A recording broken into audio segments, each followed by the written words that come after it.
A champion is defined not by their wins but how they can recover when they fall. तो एक असली champion की पहचान उसकी जीत से नहीं होती है, उसकी पहचान होती है कि वो जब हारते हैं तो किस तरह से दोबारा उठकर फिर से मेहनत करते हैं और उसके बाद जीतते हैं। तो अगर आपको भी असफलता मिलती है तो निराश मत होइए, दोबारा से उठ के खड़े होइए और फिर से प्रयास कीजिए, सफलता ज़रूर मिलेगी। तो इसी थॉट के साथ स्वागत है आप सभी का ऑनलाइन स्टडी एकेडमी में। आज डेट है 10 सितंबर 2020 और जो भी करंट अफेयर्स हैं आज के वो डिस्कस करेंगे हम इस वीडियो में, और लास्ट में देखेंगे कुछ इंपॉर्टेंट वन लाइनर्स और साथ में क्विज भी है। तो मेक श्योर वीडियो को लास्ट तक ज़रूर देखिएगा। तो आइए शुरू करते हैं।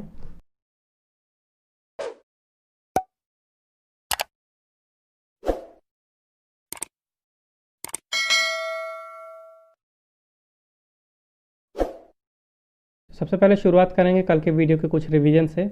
आर मसाकुई जमैका में भारत के अगले उच्चायुक्त के रूप में नियुक्त हुए। भारत हाइपरसोनिक प्रौद्योगिकी डेमोन्स्ट्रेटर वाहन का सफलतापूर्वक परीक्षण करने वाला दुनिया का चौथा देश बना। Vinkesh Gulati automobile dealers association federation के अध्यक्ष के रूप में नियुक्त हुए। 8 सितंबर को मनाया गया अंतर्राष्ट्रीय साक्षरता दिवस। सऊदी अरब ने हाल ही में आयोजित G20 शिक्षा मंत्रियों की बैठक की अध्यक्षता की है। तमिलनाडु सरकार ने नई इलेक्ट्रॉनिक हार्डवेयर और विनिर्माण नीति 2020 जारी की। NSO द्वारा हाल ही में जारी रिपोर्ट के अनुसार केरल में साक्षरता दर सबसे अधिक है। जम्मू कश्मीर में सर्वप्रथम कैनबिस मेडिसिन परियोजना स्थापित की जाएगी।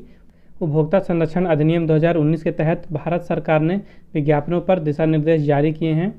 यूरेशियन फाउंडेशन ने Indo Russian young scholars international conference 2020 का आयोजन किया। यूनिसेफ कोविड-19 वैक्सीन की वैश्विक खरीद और आपूर्ति का नेतृत्व करेगा।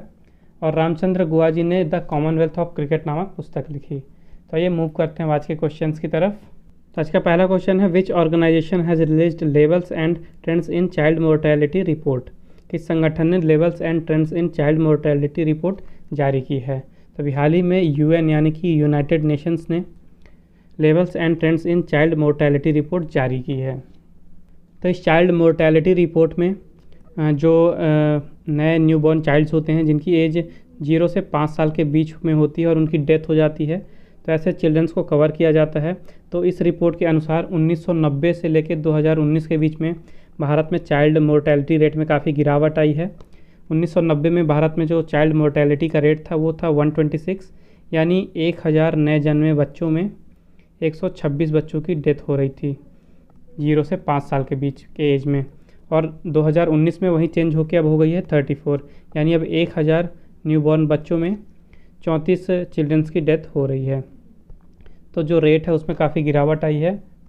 उसके अलावा 1990 में जो टोटल इंडिया में डेथ्स हुई थी अंडर 5 ईयर डेथ्स चिल्ड्रंस की वो थी 3.4 मिलियन। और वहीं 2019 में ये डेथ ड्रॉप होके हो गई है 8,24,000। और इस रिपोर्ट के अनुसार अगर ग्लोबली बात करें पूरे विश्व भर में, तो जो चाइल्ड मोर्टेलिटी डेथ्स हैं 5 साल के नीचे, तो 1990 में पूरे विश्व भर में 12.5 मिलियन डेथ्स हुई और अब 2019 में ये ड्रॉप होके हो गई हैं 5.2 मिलियंस। उसके अलावा जो नियोनेटल मोर्टेलिटी है यानी नवजात शिशु जो पहले दिन से 28वें दिन के अंदर डेथ्स होती है नवजात शिशुओं की, तो इसमें भी काफ़ी गिरावट आई है। तो 1990 में ये रेट था 57, यानी 1000 न्यूबॉर्न चाइल्ड्स में से 57 की डेथ हो रही थी। और 2019 में ये ड्रॉप होके हो गया है 22। और 1990 में टोटल 22 मिलियन नवजात शिशुओं की डेथ हुई थी और 2019 में ये रिड्यूस होके हो गई है 5,22,000। इसके अलावा अगर जेंडर वाइज बात करें तो इसमें भी गिरावट आई है। 1990 में इंडिया में जो मेल्स का मोर्टेलिटी रेट था वो था 122 और फीमेल्स का था 131।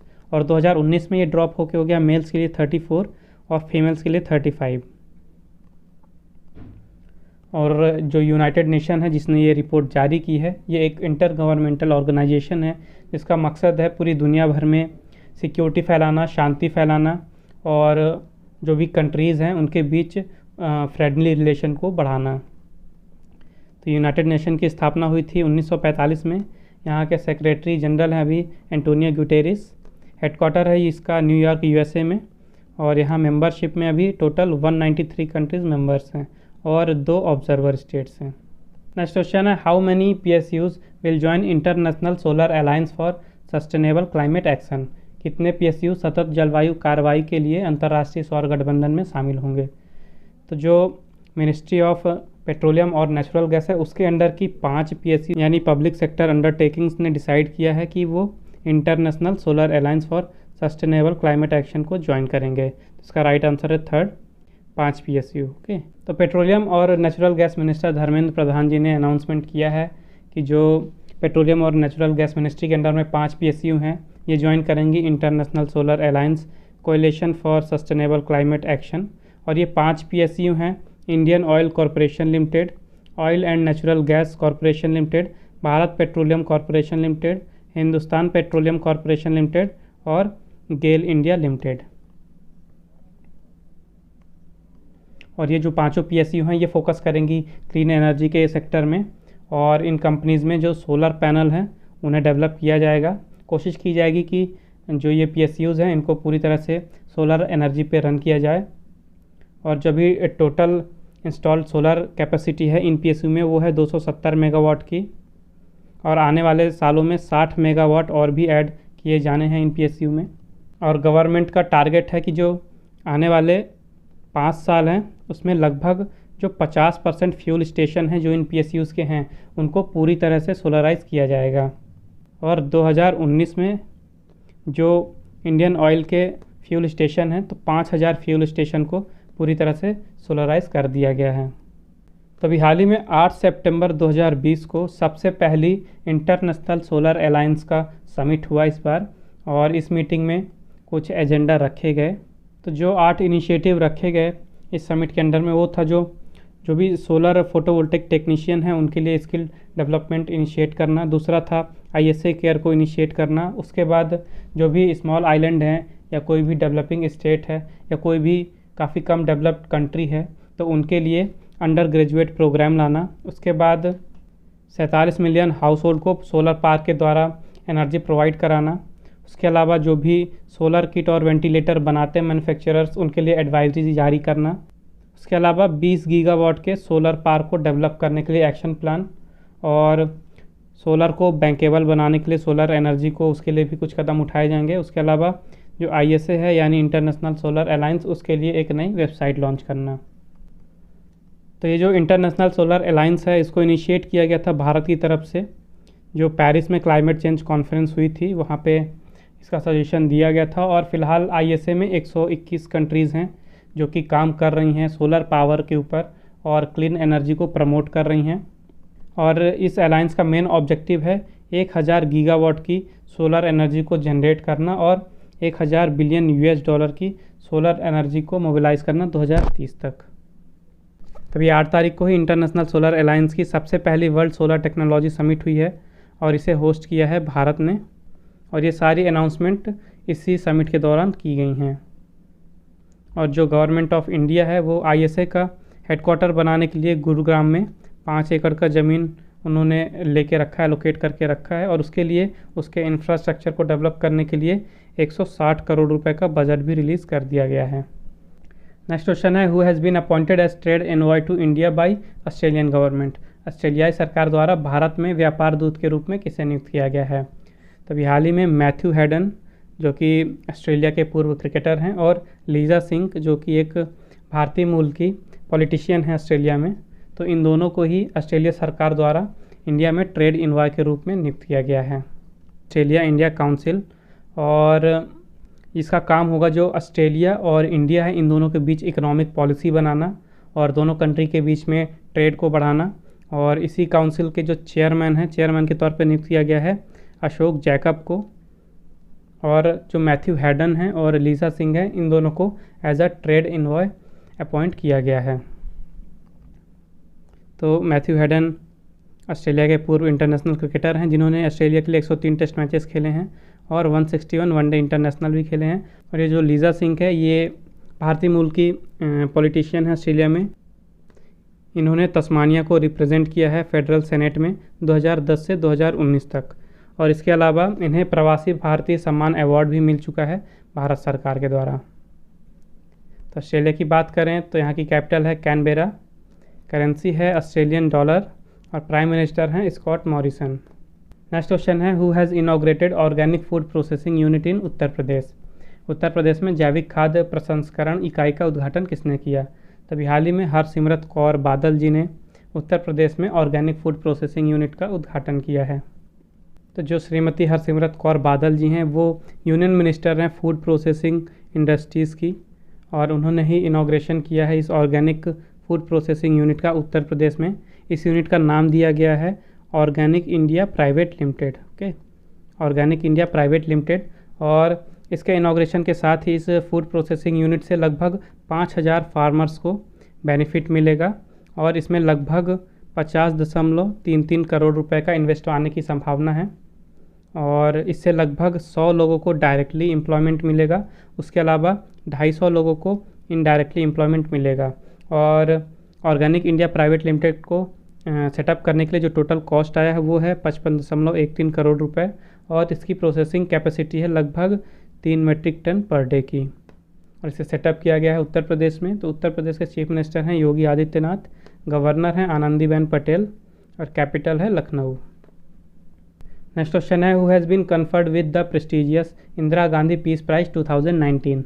प्रतिष्ठित इंदिरा गांधी शांति पुरस्कार 2019 से किसे सम्मानित किया गया है। तो अभी हाल ही में मशहूर इंग्लिश ब्रॉडकास्टर और हिस्टोरियन सर डेविड एटनबरो को इंदिरा गांधी शांति पुरस्कार 2019 से सम्मानित किया गया है, और इन्हें ये पुरस्कार दिया गया है इनके काम के लिए जो कि इन्होंने किया है अर्थ की बायोडाइवर्सिटी को बचाने के लिए, उसके प्रिजर्व करने के लिए, उसे प्रोटेक्ट करने के लिए इन्होंने काफ़ी सारे अवेयरनेस प्रोग्राम चलाए, तो उसी काम के लिए इन्हें अवार्ड दिया गया है। और ये जो इंदिरा गांधी पीस प्राइज़ है ये दिया जाता है शांति और डेवलपमेंट के क्षेत्र में जो लोग भी शांति के लिए या डेवलपमेंट के लिए कुछ कार्य करते हैं, तो उन्हें ये अवार्ड दिया जाता है। सबसे पहली बार इसे दिया गया था 1986 में, और ये अवार्ड का नाम दिया गया है जो इंडिया की फॉर्मर प्राइम मिनिस्टर थी इंदिरा गांधी जी, उनके नाम पे ये अवार्ड बना है उनकी याद पे, और ये अवार्ड दिया जाता है इंदिरा गांधी मेमोरियल ट्रस्ट के द्वारा, और इसकी जो प्राइज़ मनी है वो है 25 लाख रुपए। नेक्स्ट क्वेश्चन है, India and which country has held there first commission meeting recently. Bharat और किस देश ने हाल ही में अपनी पहली आयोग बैठक आयोजित की है। तो हाल ही में भारत और अंगोला ने अपनी पहली कमीशन मीटिंग यानी कि आयोग बैठक आयोजित की है, और इस मीटिंग में दोनों देशों द्वारा डिसाइड किया गया कि वो हेल्थ के सेक्टर में, फार्मास्यूटिकल सेक्टर में, एग्रीकल्चर और डिफेंस के सेक्टर में अपना अपना योगदान देंगे और एक दूसरे के साथ ट्रेड को बढ़ाएंगे। इसके अलावा इस मीटिंग में कुछ और पॉइंट्स पे डिस्कशन हुआ जैसे कि food processing, agriculture, defence, pharmaceutical, health, digitisation और टेलीकॉम। तो ये सारे पॉइंट डिस्कस किए गए इन दोनों कंट्रीज़ के बीच में। तो अभी जो अंगोला है वहाँ पे भारत ने पहले ही $40 मिलियन दिए थे अंगोला को, जो वहाँ का राइट्स प्रोजेक्ट है उसके लिए। राइट्स प्रोजेक्ट है railway India technical and economic consultancy services. Okay, तो इस प्रोजेक्ट के लिए भारत ने अंगोला को $40 मिलियन दिए थे। उसके अलावा जो इंडिया का एक्सपोर्ट इंपोर्ट बैंक है उसने अंगोला को दिए थे $28 मिलियन एग्रीकल्चर इक्विपमेंट्स खरीदने के लिए। उसके अलावा भारत सरकार ने अंगोला को $30 मिलियन और दिए थे वहाँ पे कॉटन स्पिनिंग प्लांट को इस्टेब्लिश करने के लिए। और उसके अलावा जो कॉटन ग्राइंडिंग प्लांट्स हैं उनके इस्टेब्लिशमेंट के लिए $15 मिलियन भी दिए गए थे 2010 में। जो अंगोला है तो अंगोला की कैपिटल है लुआंडा, करेंसी है क्वांजा और प्रेसिडेंट हैं जोआओ लोरेंको। नेक्स्ट क्वेश्चन है, who has inaugurated 22 bamboo clusters in 9 states recently. हाल ही में 9 राज्यों में 22 बांस क्लस्टर का उद्घाटन किसने किया है।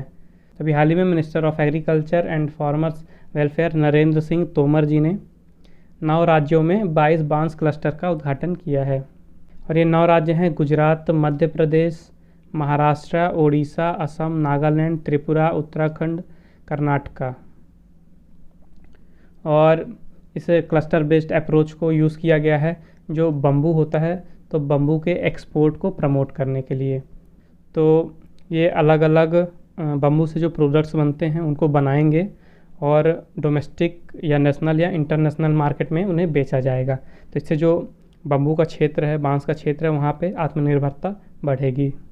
तो जो 22 क्लस्टर्स हैं उनमें से महाराष्ट्र में 6 क्लस्टर हैं, उसके अलावा त्रिपुरा में 5 क्लस्टर हैं, 3 उड़ीसा में हैं, मध्य प्रदेश और नागालैंड में 2-2 हैं और असम, कर्नाटक, गुजरात और उत्तराखंड में 1-1 क्लस्टर खोला गया है। नेक्स्ट क्वेश्चन है, India and Asian development bank have signed a $-1 million loan for Delhi Meerut regional rapid transit system corridor. Bharat और एशियाई विकास बैंक ने दिल्ली मेरठ क्षेत्रीय रैपिड ट्रांजिट सिस्टम कॉरिडोर के लिए $-1 million ऋण पर हस्ताक्षर किए हैं। तभी हाल ही में इंडिया और एशियन डेवलपमेंट बैंक ने $500 मिलियन के लोन को साइन किया है और इस लोन का यूज़ किया जाएगा Delhi Meerut regional rapid transit system corridor में। ओके, तो इसका राइट आंसर है फर्स्ट $500 मिलियन। तो ये जो Delhi Meerut regional rapid transit system corridor है, इसकी टोटल लंबाई है 82 किलोमीटर की और इसमें लगभग 180 किलोमीटर पर आवर की स्पीड से ट्रेन जाएगी और जो फ्रीक्वेंसी होगी वो होगी हर 5 से 10 मिनट में। तो इस 82 किलोमीटर कॉरिडोर से कनेक्ट किया जाएगा दिल्ली के सराय काले खान को और ये इस दिल्ली के सराय काले खान से जाके मिलेगा मेरठ के मोदीपुरम में और इससे जो जर्नी का टाइम है वो काफ़ी रिड्यूस किया जा सकता है। मतलब पहले 3 से 4 घंटे लगते थे टोटल जर्नी में और अब टोटल 1 घंटे लगेगा। तो इस प्रोजेक्ट के लिए लगभग 1 बिलियन फैसिलिटी को अप्रूवमेंट दिया गया था और ये जो $500 मिलियन का लोन है ये इस 1 बिलियन फैसिलिटीज़ का मतलब पहला ट्रांचे है यानी पहला किस्त है। तो एशियन डेवलपमेंट बैंक का स्थापना हुआ था 1966 में। इसका हेडक्वार्टर है मनीला फिलीपींस में और प्रेसिडेंट है मसात्सुगु असाकावा। नेक्स्ट क्वेश्चन है, which bank has been recognised as world's best bank in 2020। किस बैंक को 2020 में विश्व के सर्वश्रेष्ठ बैंक के रूप में मान्यता दी गई है। तो अभी हाल ही में सिंगापुर के DBS बैंक को 2020 में विश्व का सर्वश्रेष्ठ बैंक के रूप में मान्यता दी गई है और ये मान्यता दी गई है एक न्यूयॉर्क बेस्ड फाइनेंशियल पब्लिकेशन जिसका नाम है ग्लोबल फाइनेंस। ओके, तो ग्लोबल फाइनेंस के द्वारा ये मान्यता दी गई है और ये लगातार तीसरी बार है जबकि DBS बैंक को विश्व के सर्वश्रेष्ठ बैंक के रूप में रिकॉग्नाइजेशन मिला है। तो जो DBS बैंक लिमिटेड है ये एक Singaporean multinational banking financial services corporation है जिसका हेडक्वार्टर है मरीना बे सिंगापुर में और इस कंपनी का जो पुराना नाम है वो था development bank of Singapore limited, यानी इसी का शॉर्ट अब हो गया है DBS बैंक लिमिटेड और ये नया नाम आया है 21 जुलाई 2003 से। नेक्स्ट क्वेश्चन है, which state's chief minister has launch Aapka Mitra chatbot for undergraduate courses. किस राज्य के मुख्यमंत्री ने अंडर ग्रेजुएट पाठ्यक्रमों के लिए आपका मित्र चैटबॉट लॉन्च किया है। तभी हाल ही में हरियाणा के चीफ मिनिस्टर मनोहर लाल खट्टर जी ने हरियाणा के स्टूडेंट्स के लिए आपका मित्र नाम का एक चैटबॉट लॉन्च किया है। तो जो आपका मित्र चैटबॉट है ये एक तरह का एजुकेशनल चैटबॉट है जो कि व्हाट्सएप पे लॉन्च किया गया है और इस चैटबॉट से जो भी स्टूडेंट्स हैं जो कॉलेज में एडमिशन लेना चाहते हैं 2020-21 के सेशन में, तो वो एडमिशन और जो स्कॉलरशिप है उससे रिलेटेड उनको इन्फॉर्मेशन दी जाएगी और इस चैटबॉट का नंबर है 7419444449। इसके अलावा मनोहर लाल खट्टर जी ने एक ऑनलाइन एडमिशन प्लेटफॉर्म भी लॉन्च किया है और इस प्लेटफॉर्म का काम होगा जो भी स्टूडेंट्स हैं जो एडमिशन लेना चाहते हैं कॉलेजेस में, तो उनको फिज़िकली अब कॉलेज जाने की ज़रूरत नहीं है। वो इस ऑनलाइन प्लेटफॉर्म के थ्रू ही जो पूरा प्रोसेस होता है एडमिशन का कॉलेज में उसको घर बैठे ही पूरा प्रोसेस कर सकते हैं आसानी से। तो हरियाणा के चीफ मिनिस्टर हैं मनोहर लाल खट्टर जी, गवर्नर हैं सत्यदेव नारायण आर्य जी और कैपिटल है चंडीगढ़। तो ये मूव करते हैं आज के इंपॉर्टेंट वन लाइनर्स की तरफ। सबसे पहले है, Cristiano Ronaldo becomes second player after Ali देई 109 टू स्कोर 100 इंटरनेशनल गोल्स। तो जो पुर्तगाल के कैप्टन हैं क्रिस्टियानो रोनाल्डो, हाल ही में वो अंतर्राष्ट्रीय 100 गोल करने वाले फुटबॉल में दूसरे खिलाड़ी बन गए हैं और इसके पहले जो ईरान के अली देई हैं इन्होंने 109 गोल किए हैं, यानी विश्व के सबसे ज़्यादा इंटरनेशनल गोल करने वाले प्लेयर हैं अली देई जिन्होंने 109 गोल किए हैं। और अब दूसरे नंबर पे आ गए हैं क्रिस्टियानो रोनाल्डो जिन्होंने अभी हाल ही में 101 गोल किए हैं। उसके बाद है, Radha M Nair has authored the book breaking the cocoon @40। Radha M Nair ने ब्रेकिंग द कोकून @40 पुस्तक लिखी। Father of India's radio astronomy Govind Swarup passed away at 91। Bharat के रेडियो खगोल विज्ञान के जनक गोविंद स्वरूप का 91 साल की उम्र में निधन हो गया। Fitch projected India's economy to contract 10.5% in physical year 2020-21 from -5%। तो जो फिच रेटिंग है उन्होंने कुछ ही दिन पहले भारत की अर्थव्यवस्था का अनुमान लगाया था वित्तीय वर्ष 2020-21 के लिए। तो उनके अनुमान के हिसाब से पहले जो जीडीपी है वो 5% के दर से नीचे गिरने वाली थी, लेकिन कोविड-19 के चलते जो सिचुएशन है वो संभल नहीं रही हैं, बिगड़ती ही जा रही हैं। तब उन्होंने नया अनुमान जारी किया है। तो नए अनुमान के हिसाब से जो भारत की जीडीपी है अब वो 10.5% की दर से घटेगी। लास्ट है पीएम नरेंद्र मोदी ई इनॉग्रेटेड पत्रिका गेट इन जयपुर। प्रधानमंत्री नरेंद्र मोदी जी ने जयपुर में पत्रिका गेट का ई उद्घाटन किया। तो अब समय आज के क्विज़ का। आज के क्विज़ का क्वेश्चन है विच स्टेट हैज़ ऑब्जर्व्ड पंग लबसोल फेस्टिवल। हाल ही में पंग लबसोल उत्सव किस राज्य में मनाया गया। तो मेक श्योर इस क्वेश्चन का आंसर जरूर दें कमेंट बॉक्स में। आइए देख लेते हैं कल का क्वेश्चन। कल मैंने आपसे पूछा था what is the rank of India in global innovation index 2020। Global innovation index 2020 में भारत का रैंक क्या था। तो ग्लोबल इनोवेशन इंडेक्स 2020 में इस साल भारत की रैंक थी 48, यानी भारत था 48वें नंबर पे। और इस इंडेक्स में टॉप किया था स्विट्ज़रलैंड ने। ओके, तो आज का सेशन यहीं समाप्त होता है। आई होप आपको ये वीडियो हेल्पफुल लगी होगी। अगर आपको वीडियो अच्छी और हेल्पफुल लगी है तो मेक श्योर वीडियो को लाइक कीजिए, शेयर कीजिए और चैनल को सब्सक्राइब कीजिए। अगर आपको आज के वीडियो का पीडीएफ चाहिए तो मैंने डिस्क्रिप्शन में टेलीग्राम चैनल की लिंक दे दी है। आप हमारे टेलीग्राम चैनल पे जाके आज का पीडीएफ डाउनलोड कर सकते हैं। उसके साथ ही आप फेसबुक में मुझे फॉलो कर सकते हैं ऑनलाइन स्टडी अकेडमी 20 में, और आप इंस्टाग्राम में मुझे फॉलो कर सकते हैं online.study.academy सर्च करके। तो मिलते हैं कल फिर एक नए वीडियो में कुछ नए करंट अफेयर्स के साथ, और साथ में देखेंगे कुछ इंपॉर्टेंट वन लाइनर्स और क्विज तो होगा ही। तो मेक श्योर कल भी आप हमारे साथ इसी टाइम पे जुड़े। तब तक के लिए take care and thank you guys.